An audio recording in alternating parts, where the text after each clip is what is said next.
vamos a arrancar. Les voy a explicar a grandes rasgos cómo lo que vamos a hacer, ¿listo? Vamos a tener una sección de storytelling donde yo les voy a contar mi historia con el color. Vamos a tener una parte de learning en donde vamos a aprender las bases para cómo diseñar color. Esto les puede servir para todas las disciplinas que ustedes hagan.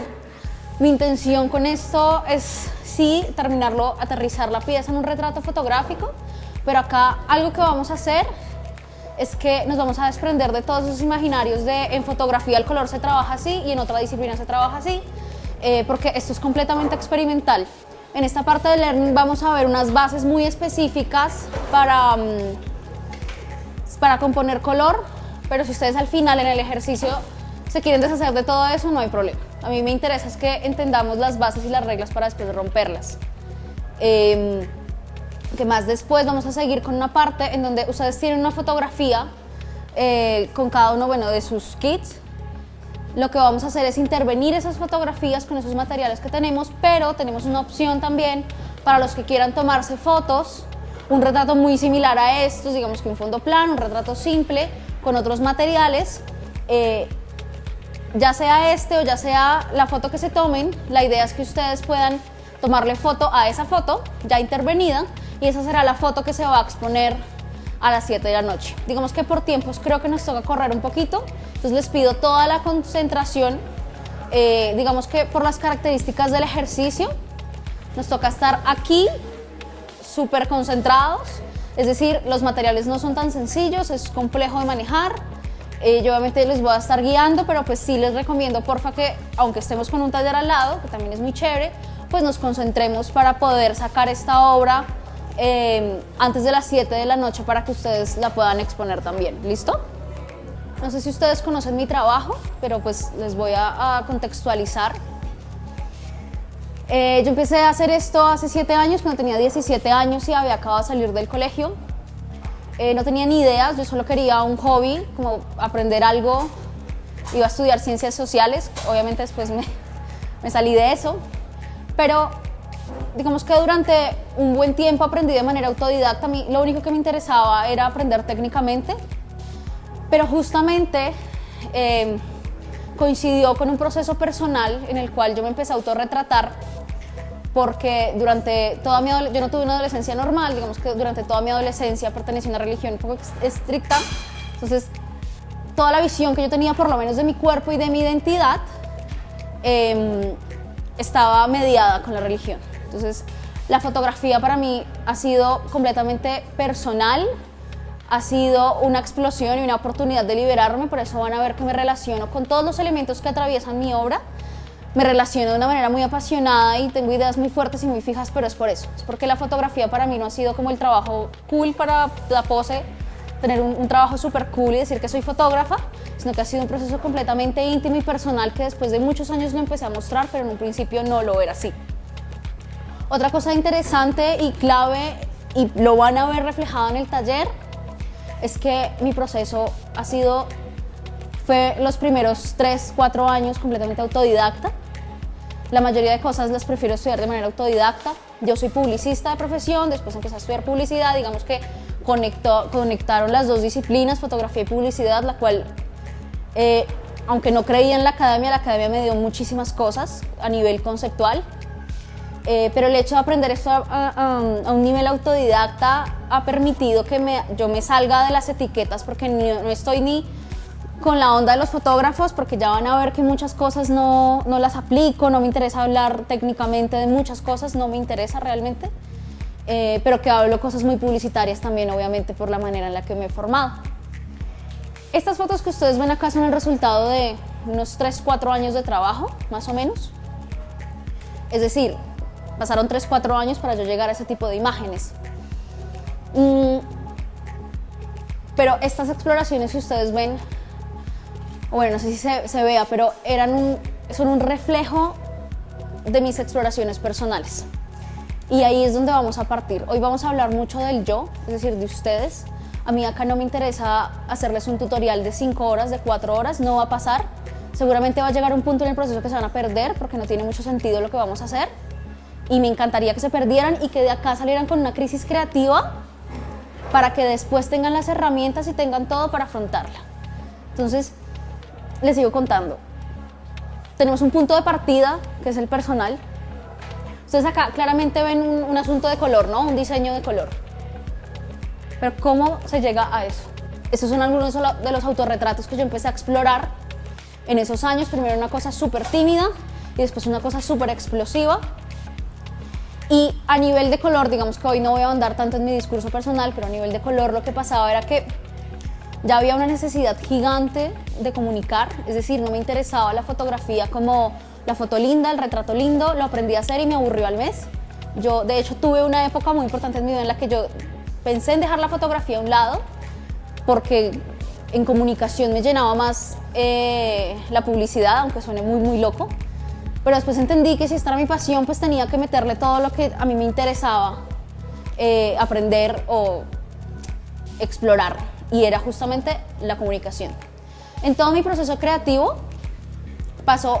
hubo esto que yo decía, bueno, voy a hacer una foto, era un autorretrato, literal me puse una sábana encima, era un autorretrato en un cuarto, con luz natural, no tenía luces, no tenía absolutamente nada, pero todas esas exploraciones se convirtieron en un reto a nivel de comunicación y es ahí donde yo decía, bueno, me encanta el color, había una necesidad del color, pero yo decía, ¿por qué carajos no se enseña el color en fotografía? Me fui a preguntarle a mi profesor de fotografía publicitaria y él me enseñó que el color era revelar la foto en Lightroom. Entonces yo decía, seguramente no debe ser así porque si no yo no vería esas imágenes tan chéveres que son mis referentes. Y ahí empezó más o menos el 2012-2013 una exploración con el color en donde el color era un reto. Yo decía, quiero una foto azul pastel. Y miraba todas las opciones que tuviera. Yo decía, bueno, entonces el fondo azul pastel, pero con la luz no me quedó bien, entonces voy a hacerlo en postproducción. Empecé a leer y a nutrirme y digamos que si quieren aprender de color a nivel de retoque, les recomiendo una retocadora que se llama Natalia Tafarrell, porque fue gracias a ella en uno de sus talleres y conferencias en donde empecé a entender que el color era más que un filtro. Estas son exploraciones mucho más recientes y si ven el color cambia completamente y se va a los colores más explosivos. Pero volviendo a lo personal, la exploración del color no empezó haciéndome la fotógrafa cool en un estudio, sino aquí, cuando tenía 5 años y no podía tener la caja de 24 colores de Magicolor. Ahí empezó la exploración. Y es que ciertas paletas de color ahí incluidos me llamaban un montón la atención. Yo no sabía por qué, no tenía ni idea y siempre me llamó la atención. Y había una necesidad por materializar ese gusto por el color. Yo decía, ¿cómo puedo hacer para que todo sea de mis colores favoritos? Y entonces empecé a ver el color de lo que me gustaba en todo lado. En las esquinas, en los masmeros, en los dulces, en cualquier cosa. Entonces mi invitación, y acá vamos a partir de los gustos personales, porque los tenemos que validar primero para poder crear. Si el diseño de color, o bueno, lo que sea que hagan en mis parámetros, no empieza de los gustos personales, ustedes se aburren o siguen el tutorial de YouTube. Pero cuando es una búsqueda personal, ustedes se apasionan y hacen lo que haga falta para llegar a esa obra. Pero entonces, ¿qué pasó después de esos años de exploración de color? Yo ya técnicamente tenía unos conocimientos, unas bases, pero empecé a ver una cosa y es que, como dice Fontcuberta, la imagen en este momento es una repetición de motivo sin sustancia. Esta es una cuenta de Instagram que se dedica como a rastrear las tendencias en Instagram y van a ver que todos empiezan a hacer las mismas fotos. Entonces imagínense, tenía un proceso personal súper fuerte, el cual estaba atravesando a través de la fotografía, donde me estaba liberando de un montón de dogmas de mi identidad. Y después estaba poniéndome retos día a día con el color que no tenía ni idea por dónde empezar. Pero después me voy a mostrar en Instagram, donde fuera en ese momento, en Flickr, en Facebook, y digo, ¿quién soy yo en este mar de imágenes? Y hoy vamos a ver mucho eso. Por eso les digo que mi mayor deseo es que salgan con una crisis creativa, porque me interesa que esto no sea un taller lindo, sino que eventualmente lo puedan aplicar a su proceso personal y creativo, que estoy segura que acá todos somos creadores, porque o si no, pues esto se nos vuelve una pose, ¿no? Y a mí no me interesa en este momento, digamos, la pose, sino que de verdad ustedes aprendan algo y que tengan las herramientas para afrontar. Entonces, si vemos el ejercicio de ella, vamos a encontrar unas cosas. Siempre que buscamos por internet vamos a ver psicología del color, ¿cierto? Entonces, rojo pasión y negro luto y tristeza. Eso no nos sirve mucho al innovar en color. Obviamente es real, funciona, obviamente el color está enmarcado en un contexto, es lo que tú decías, verde montaña, naturaleza, me remite a... ¿Hasta qué punto es psicológico y no es más bien una asociación? Es decir, el color me genera a mí un efecto, ¿cierto? ¿Qué media ese efecto? La cultura. Entonces de pronto ese efecto no es mágico porque la gente es como, ay, ¿cómo haces para combinar esos colores tan...? Es un poquito de sentido común y cultura. Es dónde encontramos esos colores y cómo esa paleta de color me ayuda a generar una atmósfera y un contexto. Pero ¿qué pasa? Que llega un punto en donde yo digo azul cielo, naranja o amarillo sol y termino creando la misma paleta de siempre todo el tiempo bajo el contexto que lógicamente ya está enmarcado. ¿Qué vamos a hacer acá? Ya tenemos acá un insumo de colores, vamos a tomar ese color que ojalá esté dentro de sus fotografías, si no está, lo podemos hacer con los colores que tiene la fotografía ahorita más adelante que tengamos tiempo, y es jugar a las asociaciones contrarias que tenemos, ¿sí? Es decir, ¿qué pasaría si utilizamos el verde, que es muy natural, en un contexto más artificial? Cambia de contexto, ¿no?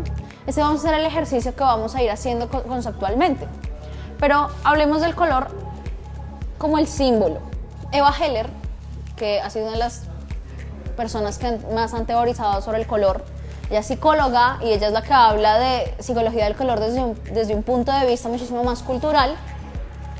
Decía que seguramente muchos de ustedes ya conocen el círculo cromático, lo vamos a explicar brevemente, pero ella decía que si habían contrastes en un círculo cromático, que era un asunto más técnico, también habían contrastes por un efecto psicológico o un efecto de asociación, un efecto que parte de la cultura. Esto tiene una historia súper chévere acá por tiempo, porque pues vamos una hora retrasados, no les puedo contar como toda la historia que tenía del color, pero sí les voy a, quiero que partamos de estas pequeñas premisas, y es que acá el color está asociado obviamente por un contraste más simbólico. Entonces ya decía que hay contrastes técnicos y contrastes simbólicos. Si vemos un contraste simbólico, no es un asunto de amarillo, rojo con azul pelean técnicamente, porque no, si ustedes lo ven técnicamente se ve muy bonito el rojo con el azul. Pero a nivel psicológico, de asociación, a nivel cultural, pelean un resto. Y eso es súper chévere a la hora de crear una atmósfera. Si yo creo una atmósfera con un contexto específico y le meto algo completamente inesperado, la foto me va a dar cierto choque. Obviamente ahí ya va en las habilidades que tengamos para como empezar a equilibrar y a trabajar todos estos contrastes. Hace mucho tiempo yo estaba obsesionada con el rojo y el azul y me topé con alguien, un ilustrador, que también estaba obsesionado con el rojo y el azul, pero a un nivel de los esferos Bic, literal. Él quería ilustrar todo con esferos Bic rojo y azul. Y dijimos, pues, ¿por qué no hacemos algo con esos gustos? Yo siempre que veía, si yo me pusiera a crear una paleta de color, diría rojo y azul. A un nivel técnico, ahí como que cuadra, pero no completamente. Es decir, nunca me va a generar un rojo y un azul, un contraste tan fuerte si lo vemos desde la técnica, porque en el círculo cromático el rojo y el azul no son complementarios, ¿cierto? Pero a nivel psicológico sí. Este proyecto. Juntamos un montón de desconocidos un día en un estudio, literal, no se conocían, ni siquiera yo los conocía. Fue una convocatoria que hicimos. Nos pusimos a jugar todo un día y después él ilustró. Pero más allá de eso, quiero que vean, miren, esto no tiene una intención, esto después terminó teniendo una intención porque lo pudimos como hacerle match al discurso para poder vender el proyecto para libros y para otras cosas que surgieron. Pero en el momento era una exploración personal, era a ti y a mí nos gusta el rojo y el azul. Queremos hacer una vaina rara ahí, hagámosle. Si no funciona, pues no funciona y no lo hacemos. Pero lo lindo de esto es que el color fue el que nos dio la pauta para poder crear un concepto. Claro, no lo creamos antes, lo creamos después, esas cosas pasan, no, para mí era una exploración. Pero entonces, si vemos, a mí me encantaba este asunto de que el rojo y el azul tienen este asunto de lo corporal, lo caliente, lo corporal, el azul, pero lo frío, lo artificial. Y acá nos salimos completamente del contexto. ¿Por qué? Por la aplicación del color. Si yo ya hubiera pensado antes esta paleta de color a un nivel de boceto, que ya los vamos a ver, los bocetos que yo hago con el color, pues hubiera dicho que es lo más obvio, pues la piel roja, porque la piel tiene un subtono más amarillo y más rojo, ¿cierto? Y que hubiera pensado escenario azul. Y claro, hubiera quedado muy lindo, pero no me hubiera generado ese choque de contrastes por psicología. Entonces vemos acá que lo menos obvio era poner la piel azul, y creo que eso es lo que genera cierta incomodidad. Que les recomiendo que obviamente ahorita vamos a ver una parte técnica y van a decir, bueno, tú me estás dando un guión para crear una paleta de color. Les estoy dando un guión para crear una paleta, pero no cómo aplicarla. Y quiero que piensen siempre y lo tengan súper presente ahorita. Cámbienle, denle la vuelta a la aplicación de la paleta. Es decir, váyanse a lo menos obvio. Si lo más obvio es la piel naranja, pues no pongan la piel naranja. Acá vamos a ver retoque, vamos a ver un montón de cosas, entonces seguramente van a tener todas las herramientas para hacerlo. Seguramente ustedes ya tienen una base de diseño de color. Algo que tuvimos en el taller pasado fue que muchos dijeron como, ay sí, muy chévere, pero es que pues esto ya lo sabía, ¿no? Y me parece súper curioso que no pensemos en muchas maneras que existen de aplicar lo básico. Yo acá no les vengo a enseñar cosas a nivel teórico que no existan y que no tengan una base de muchos años, porque pues no tendría sentido. Es lo mismo de siempre, lo mismo que seguramente en publicidad o en diseño les van a decir que aplicar una pieza. Solo que en fotografía, en nuestro imaginario, pues un fotógrafo normalmente no domina el círculo cromático, no es como lo más común, y acá es lo que vamos a hacer. Como lo vamos a hacer en una pieza fotográfica y lo vamos a aplicar en retoque, es necesario saber la técnica y saber las bases. Existen muchas maneras de pensar el color y de visualizar el color. No voy a entrar en historia, pero básicamente esto se viene aceptando comúnmente. Ese es el modelo del círculo cromático que se viene aceptando en los últimos años. Hay variaciones por cómo se interpreta el color a nivel de si es RGB, CMYK, etc. Pero básicamente, y dato curioso, yo aprendí el círculo cromático porque a mí me encantaba pintarme el cabello, y el mismo que se aplica, lo que aplico en fotografía es el mismo que está que aplican las coloristas de cabello. Básicamente la premisa es la siguiente: existen armonías de color. En este caso vamos a utilizar el círculo cromático como una guía visual. La armonía de color es una combinación de color específica que crea un efecto en el observador. Es decir, ahí sí hablamos de un fenómeno óptico, psicológico, ya saben, mediado por la cultura, pero lo que vemos es que esas armonías se crearon por varias cosas. Uno, hacer contraste, llamar la atención, y dos, equilibrar, es decir, armonizar.